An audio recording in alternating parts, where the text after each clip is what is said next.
गांव में टीकाकरण सेशन व एनीमिया टेस्टिंग चल रहा है। एएनएम आशा व एलएचबी सेशन पर हैं और कुछ बेनिफिशरी भी मौजूद हैं। कुछ लोग एक किशोरी को पकड़े हुए सामने से गुजरते हैं और किशोरी अपनी मां के सहारे से चल रही है और सुस्त नजर आ रही है। अरे बिटिया को कहाँ ले जा रहे हो? बहुत परेशान है इसकी बीमारी से। सारा दिन सुस्त रहती है, ना खाती है ना पीती है, यूं ही गिरी रहती है। जरा इधर ले आओ बिटिया को। नहीं बहन जी, तालाब के पास बाबा आए हुए हैं, वहाँ मंदिर में कोई साया पराया ना हो, कोई झाड़ फूक के लिए लेके जा रहे हैं। जरा पहले इधर ले आओ। बहन जी फिर बाबा निकल जाएंगे ना। कोई बात नहीं, 2 मिनट के लिए इधर ले आओ। चल सुनो जी दिखाओ।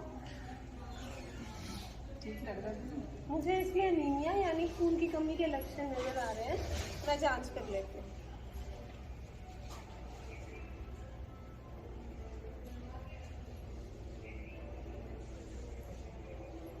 लो 8 ग्राम एचबी है जो 12 ग्राम होना चाहिए कम से कम। आज हमारे बीच एलेक्स भी बहन जी है, ये आपको एनीमिया के बारे में बताएंगे। देखिए बहन जी, सुमन को एनीमिया यानी खून की कमी है। ये एक बहुत गंभीर समस्या है, इसका इलाज करवाना बहुत जरूरी है। सुमन में जैसे अब लक्षण रहते हैं कि थकावट रहती है, किसी चीज में मन नहीं लगता, कमजोरी रहती है, ये सब एनीमिया के कारण है। और झाड़ फूक कराने से कुछ नहीं होगा आपको, सारा दिन थकी रहती है क्योंकि इसमें खून की कमी है, इसके कारण इसको इस थकावट रहती है।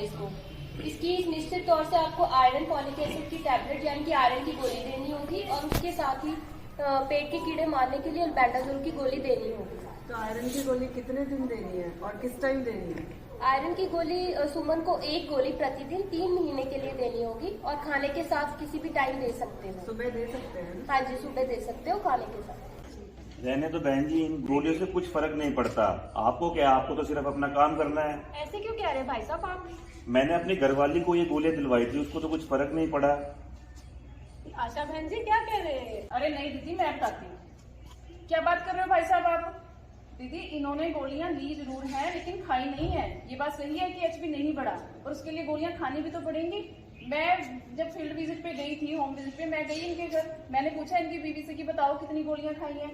सारा का सारा पत्ता ऐसे ही बढ़ा। ऐसे एचबी थोड़ा बढ़ेगा। मेरे पड़ोस में एक भाभी है, वो झाड़ फूक से ठीक हुई है, तो उसको देखा देखी हमने भी फिर झाड़ फूक करवाया। अरे नहीं नहीं भाई साहब, झाड़ फूक तो मैं 2 साल से करवा रही थी पर मुझे कोई फर्क ही नहीं पड़ा। फिर मैंने अपनी समस्या एएनएम दीदी को बताई, फिर जाकर इन्होंने मेरी एचपी की जांच की और कहा कि 2 महीने की आयरन की गोलियां और 1 अल्बेंडाजोल की गोली दे रही हूँ और मैंने वो नियमित रूप से ली और साथ ही साथ आयरन युक्त भोजन भी किया, तब जाकर मैं ठीक हुई। अब मैं बिल्कुल स्वस्थ हूँ। जी हाँ, एनीमिया होने पर जब तक कम से कम 2 महीने के लिए आईएफए की गोली नहीं खाएंगे और साथ ही आयरन युक्त आहार नहीं लेंगे तो एनीमिया कैसे दूर भगाएंगे? एनम बहन जी बिल्कुल सही कह रही है। मेरी बिटिया में भी खून की कमी थी, फिर हमने एनम बहन जी द्वारा सुझाव के अनुसार उसे आयरन युक्त गोलियां, नीली गोलियां और 1 अल्बेंडाजोल की टैबलेट दी। उसके बाद से उसका एचबी लेवल काफ़ी इम्प्रूव हुआ है और वो खेल कूद और स्वास्थ्य में अव्वल रहती है और साथ ही हमने उसे आयरन युक्त आहार भी दे रहे हैं।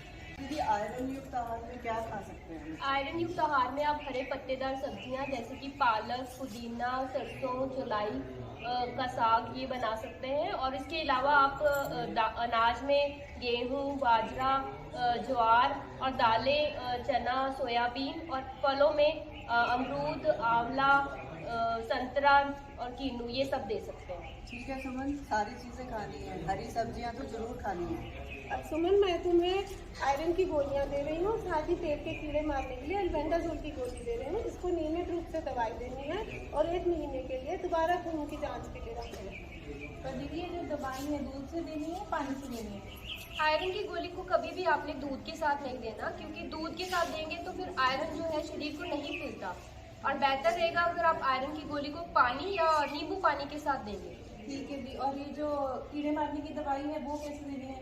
पेट के कीड़े मारने के लिए अल्बेंडाजोल की 1 गोली 6 महीने में 1 बार ही लेनी होती है। ठीक है दीदी, मैं बिल्कुल समझ गई। अंधविश्वास में नहीं पड़ेंगे। अगर बच्चे में खून की कमी है तो उसको आयरन की गोली ही देंगे ताकि उसका एनीमिया दूर हो जाए। और दीदी एनीमिया से नुकसान क्या हो सकता है शरीर को? अरे लो, आज हमारे बीच एनीमिया भी आ रहा है। डॉक्टर साहब ये पूछ रहे हैं कि एनीमिया से शरीर में क्या नुकसान हो सकता है? अच्छा मैं बताती हूँ। पहले ये बताओ, ये लड़की को क्या हुआ, इतनी कमजोर से क्यों लग रही है? मैडम ये तो बहन जी ने बताया कि इसमें खून की कमी है। हाँ, वो तो देखने से ही लग रहा है। आप भी सुनिए इस बात को। हमें अनीमिया को हल्के में नहीं लेना चाहिए। अनीमिया से शरीर में कई तरह की दिक्कतें हो सकती है, खासतौर पे किशोर अवस्था और गर्भावस्था में। अनीमिया से किशोरियों का सही तरीके से विकास नहीं हो पाता है और गर्भावस्था में प्रसव के दौरान हेमरेज भी हो सकता है। हेमरेज क्या है मैडम? हाँ, आपको तो ये बिल्कुल ध्यान से सुनना चाहिए। अब देखिए, आपकी बेटी है, कुछ सालों बाद ये बड़ी होगी और आप इसकी शादी करेंगे, तो शादी के बाद से कितनी दिक्कतें आ सकती है। हेमरेज का मतलब होता है अधिक खून बहना। प्रसव के दौरान अगर कोई अनीमिक हो और उसका अधिक खून बह जाए तो उससे माता की मृत्यु भी हो सकती है। ये तो बहुत खतरनाक बीमारी है। बिल्कुल, बहुत खतरनाक। इसीलिए आपको अभी से इसका ध्यान रखना पड़ेगा। यहाँ तक अनीमिया से होने वाले बच्चा भी कम वजन का और कमजोर पैदा हो सकता है, और इसीलिए आपको उसे पौष्टिक आहार और आयरन की गोली नियमित रूप से अभी से शुरू करनी होगी। ये देखिए स्वास्थ्य विभाग ने अनीमिया और उससे बचने के लिए सारी जानकारी इस किताब में दी है। इस किताब को पढ़ के आपको सारी जानकारी मिलेगी कि कौन सा भोजन खाने से अनीमिया से मुक्ति पाई जा सकती है। मैडम किस भोजन में कितना आयरन है वो कैसे पता चलेगा? हाँ, मैं अभी आपको बताती हूँ। ये देखिए, आप भी देखिए। ये देखिए, सारा खाने वाली चीज़ों में जो हम रोज़मर्रा खाते हैं उन चीज़ों के बारे में इस किताब में दे रखा है कि किसमें कितना आयरन, प्रोटीन, विटामिन सी और कैल्शियम रहता है। इस जानकारी से आप रोज़मर्रा के भोजन में इन चीज़ों को शामिल कर सकते हैं। ये किताब आपको आशा बहन जी, एएनएम, आंगनवाड़ी वर्कर और स्कूलों में भी मिल जाएगी। आओ हम सब मिलकर प्रण लें, नियमित रूप से अनीमिया की जांच कराएंगे। अनीमिया है तो दवाई लेंगे और आयरन युक्त आहार को अपने रोज के भोजन में शामिल करेंगे। हम सब ने ठाना है अनीमिया को हराना है।